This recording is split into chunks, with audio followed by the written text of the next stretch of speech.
ઓમ શાંતિ.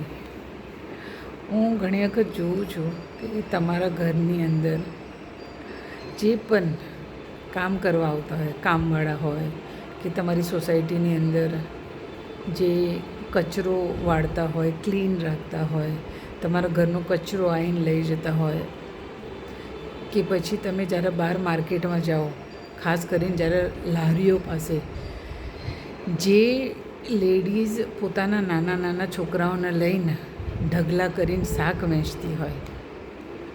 આ વિડીયો હું એ લોકો માટે બનાવું છું જે લોકો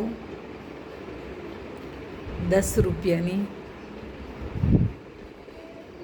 એમ કહે કે મેં 50 રૂપિયાનું શાક લીધું તો મને 10 રૂપિયાની કોથમીર આપો ફ્રી.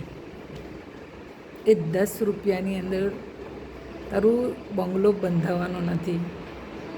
પેલી લેડી સવારે 5 વાગે 4 વાગે માર્કેટમાં જઈને આટલો બધો સામાન શાકભાજી લઈને એ આવે છે, એ બેસે છે અને મહેનત કરીને એનો દિવસ બહુ તો એનો દિવસ નીકળતો હશે, કાં તો પછી એનો મહિનો નીકળતો હશે. હવે 10 રૂપિયાની ફ્રી કોથમીર લઈને તારે ક્યાં જવું ક્યાં છે? તમે શું બાંધી રહ્યા છો? તમારા કર્મ ઉપર ધ્યાન આપો.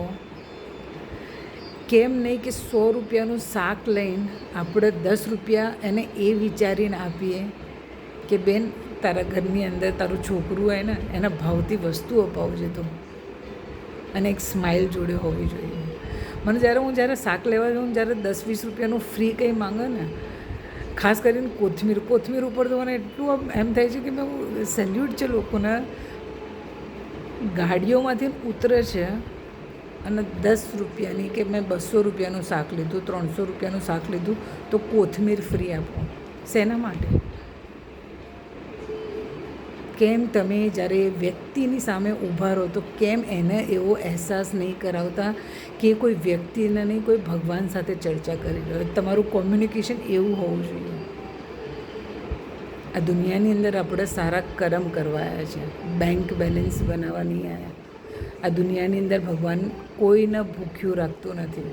આપણે શું આપી દઈએ છીએ ભગવાનને? કંઈ નહીં. સ્ટીલ ભગવાન બધાને ખાવાનું પહોંચાડી દે છે ક્યાંય ને ક્યાંય, કોઈ ને કોઈ રૂપમાં. તો બધી લેડીઝો, જેટલી પણ લેડીઝો મને સાંભળી રહી છે, મહેરબાની કરીને જે લેડીઝ ખાસ લેડીઝ મહેનત કરીને શાકભાજી વેચી રહી છે એની પાસે ફ્રીની કોથમીર ના લેતા. તમે ડ્રેસનું કાપડ જ્યારે તમે 1000નું લેતા હોય તો 800નું લેજો, પણ એક કોથમીર પૈસા એથી લેજો, એવી રિક્વેસ્ટ છે. Thank you so much.